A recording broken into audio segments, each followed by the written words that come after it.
اور جس تخت کے نیچے حسین کا خون ہو میں اس پہ لعنت بھیجتا ہوں. یہ تمہاری حکومت ہے، جس کو چاہے دے. میں اب کیا کروں، میں پاکستانی ہوں، تبلیغ والے سیاست میں نہیں بولتے لیکن پاکستانی ہوں، ضروری ہے جی. میں پاکستان کی شہریت رکھتا ہوں. کس طرح انسانوں کو خریدا گیا اور کس طرح خرید کے ایک دھوکے سے حکومت بنائی گئی. کیا یہ اللہ کے سامنے کھڑے ہو سکتے ہیں؟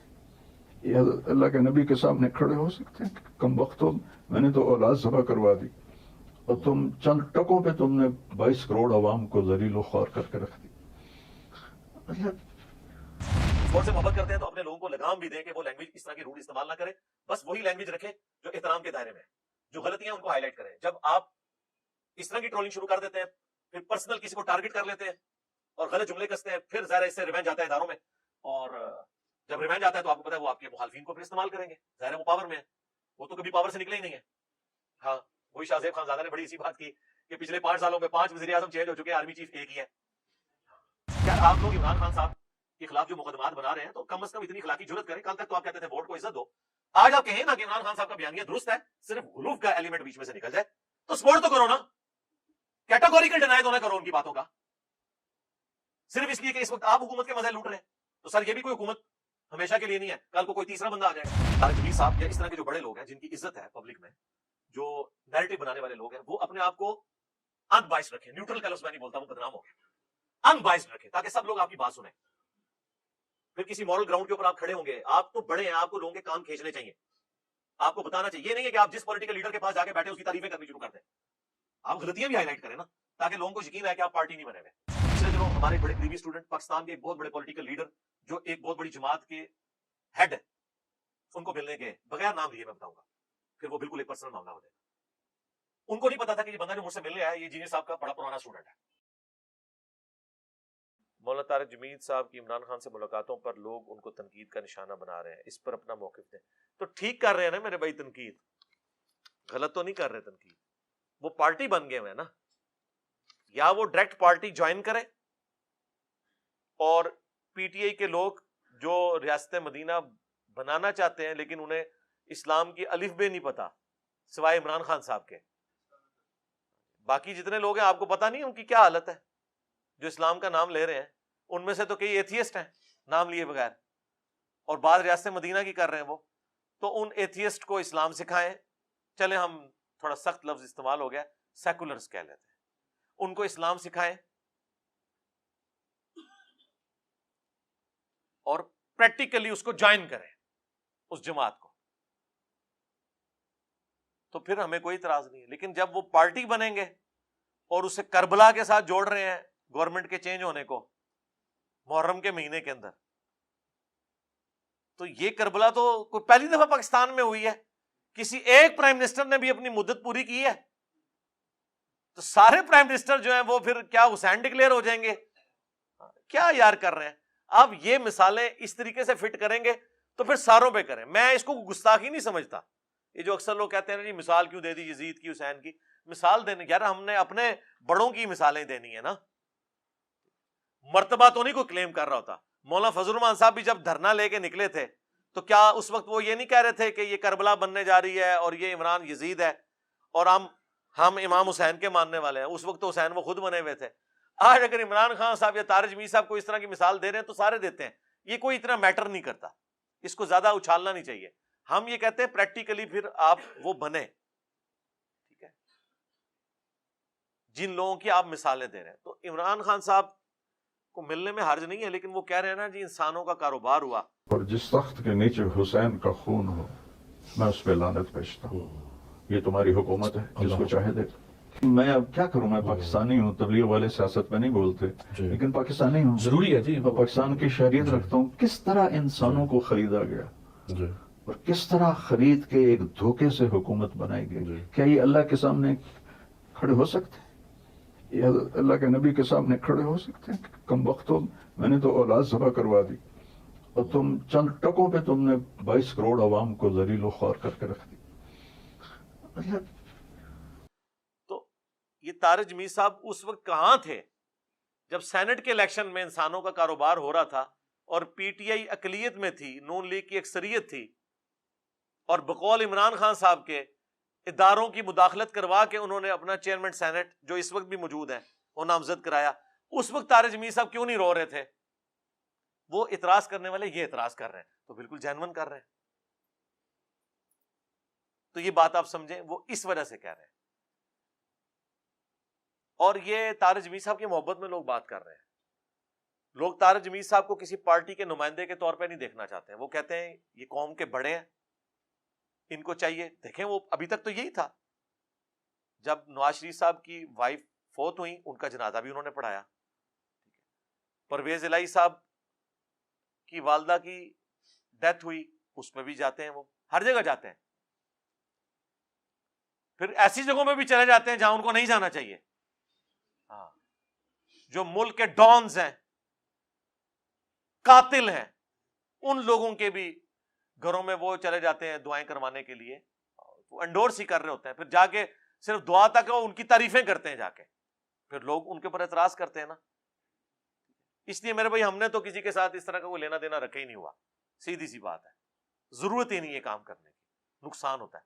ہاں ادھر کوئی آ جائے گا ٹھیک ہے ملاقات کر لیں گے، ہمیں نہ کوئی مجبور کرے کہ ہم اس طریقے سے اس طرح کا معاملہ کریں. تو طارق جمیل صاحب کے اوپر جو لوگ اعتراض کر رہے ہیں وہ صرف اس وجہ سے کر رہے ہیں. اور یہ طارق جمیل صاحب بھی اسے پرسنل نہ لیں، وہ ان کی محبت میں کر رہے ہیں. وہ آپ کو بڑا مانتے ہیں اپنا، وہ کہتے ہیں آپ بڑے رہیں، کسی پارٹی کے آپ سپوکس مین نہ بنے. دیکھیں اس واقعے کے بعد تبلیغی جماعت بھی کتنی کھل کے تبلیغی جماعت کے لوگ طارق جمیل صاحب کے خلاف ہوئے ہیں. وہ پوسٹ شیئر کروا رہے ہیں، بار بار مختلف پوسٹیں لکھ رہے ہیں کہ جی اس کا تبلیغی جماعت سے کوئی تعلق نہیں ہے، ان کے پاس کوئی پوسٹ نہیں ہے، یہ نہیں ہے وہ. اب ان کو موقع مل کے یہ بات کرنے کا. کسی قوم میں طارق جمیل صاحب جیسے بڑوں کا ہونا نعمت سے کام نہیں ہوتا کہ ایسے بڑے کہ جن کو سب لوگ عزت کی نگاہ سے دیکھتے ہوں. اب اس واقعے کے بعد پھر ان کی جو ایک آڈیو جو ہے وہ لیک ہوئی حمزہ شہباز کے بارے میں، اس کے بعد مجھے بتائیں وہ کسی نون لیگ والے کے پاس بڑا بن کے کس منہ سے جائیں گے اگر وہ ان کو تبلیغ کریں گے. اور یہ نیریٹو وہ تھا جو طارق جمیل صاحب نے خود ہمیں بتایا ہوا تھا ویڈیوز میں کہ میں تو سارے حکمرانوں کے پاس جاتا ہوں. انہوں نے کہا میں تو بے نظیر کی قبر پہ بھی گیا تھا. بتائیں گے نا، ویڈیوز ریکارڈڈ ہے نا ان کی. تو آج تک تو وہ کبھی بھی پارٹی نہیں بنے تھے، سارے حکمرانوں کے پاس جاتے تھے. اب وہ پارٹی بنے تو اس کی وجہ سے لوگوں کے دلوں میں غم ہے، اور پھر پارٹی بن کے بھی پھر وہ ان باتوں کے اوپر افسوس کر رہے ہیں کہ جو وہ ساری خرابیاں ادھر بھی پائی جاتی ہیں جن کے لیے وہ افسوس کر رہے ہیں. ٹھیک ہے، یہ تو اسی طریقے سے ہے کہ کوئی نون لیگ کا بڑا ثانیہ سائیوال کے اوپر آ کے روزانہ لکیر پیٹے، جن کے اپنے دور میں ماڈل ٹاؤن ہوئی ہے. ہاں اس صورت میں پیٹ سکتا ہے کہ وہ کہ ہمارے بڑوں سے بھی غلطی ہوئی، انہوں نے بھی غلطی کی، دونوں کا احتساب ہونا چاہیے، پھر تو بات ٹھیک ہے. تو یہ مسئلہ پھر وہاں پہ خراب ہوتا ہے. لیکن اس پوری صورتحال میں اگر کسی بڑے سے اس طرح کی غلطی ہو نا تو ان کی میمز بنانے کی بجائے، ان کی ٹرولنگ کرنے کی بجائے پازیٹیولی احترام کے دائرے میں ان کا رد کیا جائے کہ مولانا آپ ہمارے بڑے ہیں، پلیز آپ اس طرح نہ کریں، یہ نہ کریں. جس طرح میں کبھی پالیٹکس پہ بولتا ہوں، میں نے تو آپ کو پتا ہے ایک ان بائسڈ پلیٹ فارم ہے. جو چیز غلط جہاں پہ ہے، جب سے میں نے بولنا شروع کیا ہوا ہے، تو جو چیز غلط ہوتی ہے میں اسے غلط کہتا ہوں، جو ٹھیک ہے وہ کسی کی بھی اسے ٹھیک کہتا ہوں. اس کے باوجود نیچے مجھے جو سمجھانے والے ہیں ان کے جو جملے ہوتے ہیں نا، ان جملوں میں الفاظ کے چناؤ سے پتہ چل جاتا ہے یہ میرے ساتھ ہمدردی میں لکھ رہا ہے یا میرے پہ غصہ نکال رہا ہے، وہ پتہ چل جاتا ہے. جب گالی گلوچ ہوگی تو اس کا مطلب ہے وہ میری اصلاح نہیں چاہتا. اور جو کہیں گے علی بھائی پلیز آپ پالیٹکس سے دور رہیں، آپ اس گند میں نہ ہی آئیں، حالانکہ خود بھی اس گند کا حصہ ہوتے ہیں. تو ہم کبھی پالیٹکس میں آئے ہی نہیں ہیں. میں نے آپ کو پہلے بھی بتایا ہے کہ ہمیں کئی لوگوں نے اپروچ کیا نام لیے بغیر. جب عمران خان صاحب نکالے گئے کہ آپ عمران خان صاحب کے بارے میں کوئی سٹیٹمنٹ ایسی دیں ان کے خلاف، ہم نے نہیں دی. وہ یہ سمجھ رہے تھے کہ یہ پبلک ڈائنامکس بنانے والے لوگوں میں یہ بھی شامل ہے تو چلو یہ کر لیں. جو غلط بات تھی اس وقت بھی ان کو غلط کہتے تھے جب وہ پرائم منسٹر تھے، آج وہ نہیں ہے تو ان کی جو صحیح بات ہے اس کو آج بھی ہم انڈورس کر رہے ہیں کہ آپ کا بیانیہ درست ہے, صرف غلوف کا ایلیمنٹ نکال دیں اداروں کے بارے میں. اور یہ جو آپ سٹیٹمنٹ دیتے ہیں نا کہ نہیں جی میں فوج سے محبت کرتا ہوں, تو فوج سے محبت کرتے ہیں تو اپنے لوگوں کو لگام بھی دیں کہ وہ لینگویج اس طرح کی روڈ استعمال نہ کریں, بس وہی لینگویج رکھیں جو احترام کے دائرے میں ہے, جو غلطیاں ان کو ہائی لائٹ کریں. جب آپ اس طرح کی ٹرولنگ شروع کر دیتے ہیں, پھر پرسنل کسی کو ٹارگٹ کر لیتے ہیں اور غلط جملے کستے ہیں, پھر ظاہر ہے اس سے ریونج آتا ہے اداروں میں, اور جب ریونج آتا ہے تو آپ کو پتا ہے وہ آپ کے مخالفین کو پھر استعمال کریں گے.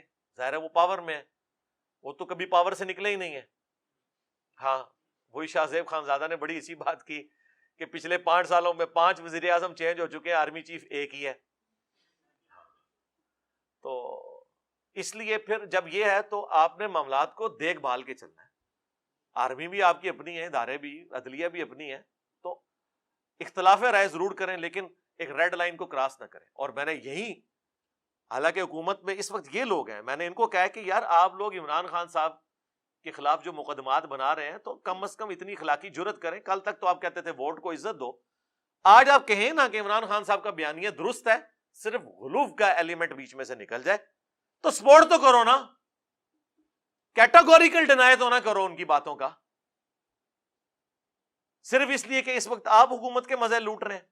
تو سر یہ بھی کوئی حکومت ہمیشہ کے لیے نہیں ہے, کل کو کوئی تیسرا بندہ آ جائے گا. تو اس لیے آپ کوشش کریں, طارق جمیل صاحب یا اس طرح کے جو بڑے لوگ ہیں جن کی عزت ہے پبلک میں, جو نیریٹو بنانے والے لوگ ہیں, وہ اپنے آپ کو ان بائسڈ رکھیں. نیوٹرل کا لفظ میں نہیں بولتا, وہ بدنام ہو گیا. ان بائسڈ رکھیں تاکہ سب لوگ آپ کی بات سنیں. پھر کسی مورل گراؤنڈ کے اوپر آپ کھڑے ہوں گے, آپ تو بڑے ہیں, آپ کو لوگوں کے کان کھینچنے چاہیے, آپ کو بتانا چاہیے. یہ نہیں ہے کہ آپ جس پولیٹیکل لیڈر کے پاس جا کے بیٹھے اس کی تعریفیں کرنی شروع کر دیں. آپ غلطیاں بھی ہائی لائٹ کریں نا, تاکہ لوگوں کو یقین آئے کہ آپ پارٹی نہیں بنے ہوئے. اور یہی میں صحافیوں سے بھی کہوں گا کہ آپ بھی پارٹی نہ بنے. ایسی ایسی غلط باتوں کی بھی تعویل کرتے ہیں, بندہ حیران ہو جاتا ہے کہ یار اب یہ اتنا بڑا بلنڈر ہوا ہے, اس کا کیا جواب دیں گے, اس میں سے بھی کچھ نکال لیتے ہیں. بندہ کہتا ہے اوہ, بالکل اپوزٹ اسٹیٹمنٹس ہوتی ہیں, دونوں کو بیک وقت وہ جسٹیفائی کر لیتے ہیں, بیک وقت جسٹیفائی کرتے ہیں. ہر طرح کے حالات و واقعات ایک جیسے ہوتے ہیں, وہ جسٹیفائی ہو جاتے ہیں.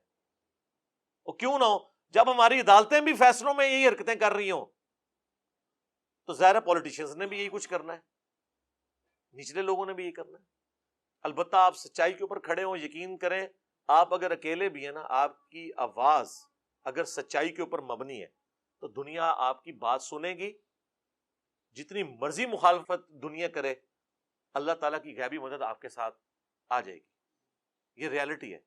پچھلے دنوں ہمارے ایک بڑے قریبی اسٹوڈنٹ, پاکستان کے ایک بہت بڑے پولیٹیکل لیڈر جو ایک بہت بڑی جماعت کے ہیڈ ہیں, ان کو ملنے گئے, بغیر نام لیے میں بتاؤں گا, پھر وہ بالکل ایک پرسنل معاملہ ہو جائے گا. ان کو نہیں پتا تھا کہ یہ بندہ جو مجھ سے ملنے آیا یہ انجینئر صاحب کا بڑا پرانا اسٹوڈنٹ ہے. تو کہتے ہیں میں نے وہاں ان سے کچھ ڈسکس کیا کہ ملک کو اس طریقے سے اوپر اٹھایا جا سکتا ہے, یہ ساری چیزیں ہیں, لیکن میرے پاس ریسورسز نہیں ہیں, میں اکیلا بندہ ہوں. تو آپ کی اتنی بڑی جماعت ہے, آپ کے بجٹس ہیں, سب کچھ ہے, تو آپ یہ کام کر سکتے ہیں. تو انہوں نے آگے سے ان کو کہا کہ میں آپ کے ساتھ ایگری نہیں کرتا, آپ اکیلے بھی بہت کچھ کر سکتے ہیں. میں آپ کو پاکستان میں ایک بندے کی مثال دے سکتا ہوں, اس اکیلے بندے نے پورا پیراڈائم شفٹ کر دیا ہے. ان کا جی کون, ان کا انجینئر محمد علی مرزا. اس کی کون سی جماعت ہے, اس نے کون سے بندے بھرتی کیے ہوئے ہیں, ایک کیمرہ ہے نا اس کے پاس. تو ایک بندہ بھی کایا کلب کر سکتا ہے کسی نیشن کی, اکیلا بندہ بھی اگر سچائی کے لیے کھڑا ہو جائے. اچھا کہتے ہیں جب انہوں نے بات کی, میں نے ان کو پھر بھی نہیں بتایا کہ میں آپ کا اسٹوڈنٹ. میں نے کہا جی کون انجینئر محمد علی مرزا. ان کا جی وہ جیلم میں ہے, یوٹیوب پہ ویڈیوز ریکارڈ کرواتے ہیں, میں بھی ان کی ویڈیوز دیکھتا ہوں. تو آپ دیکھیں نا انہوں نے کس طرح سارے فرقوں کے ساتھ جو کچھ کیا ہے, اور کسی کا لحاظ نہیں کرتے, نہ ہمیں چھوڑتے ہیں, نہ ہمارے مخالفین کو چھوڑتے ہیں, نہ کسی ادارے کو چھوڑتے ہیں. جس کی جو صحیح بات ہے وہ صحیح کہتے ہیں, جو غلط بات ہے اس کو غلط کہتے ہیں, دلیری کے ساتھ. تو اکیلا بندہ تو کچھ بھی کر سکتا ہے, اللہ تعالیٰ کی غیبی مدد آئے اخلاص کے ساتھ. تو طارق جمیل صاحب سے بات شروع ہوئی تھی, میں واپس آؤں گا, میں طارق جمیل صاحب حفظہ اللہ تعالیٰ سے ریکویسٹ کروں گا کہ یا تو آپ مکمل طور پہ کوئی پارٹی جوائن کر لیں تاکہ پھر آپ کے ساتھ پارٹی والی ڈیلنگ ہو، لیکن یہ کبھی بھی نہ کریں. میرا یہ مشورہ نہیں ہوگا. میں کہتا ہوں آپ ان بائسڈ رہیں تاکہ سب لوگ آپ کی بات سنیں، ورنہ تو کوئی ایک دوسرے کے پاس بیٹھنے کے لیے تیار ہی نہیں ہوتا. تو ایسے بڑے تو قوم کے لیے بڑی نعمت ہوتے ہیں، اور پاکستان میں تو اس طرح کے بابوں کی کمی ہے. اس طرح کے بابے ہمیں چاہیے جن کو سارے رسپیکٹ کرتے ہوں. عبدالستار ایدی صاحب جیسے لوگ تھے، ڈاکٹر عبد القدیر خان صاحب جیسے لوگ تھے. یہ وہ لوگ تھے کہ اب یہ سارے تھے ہی ہوتے جا رہے ہیں، ہاں، کہ جن کو سارے رسپیکٹ دیتے تھے.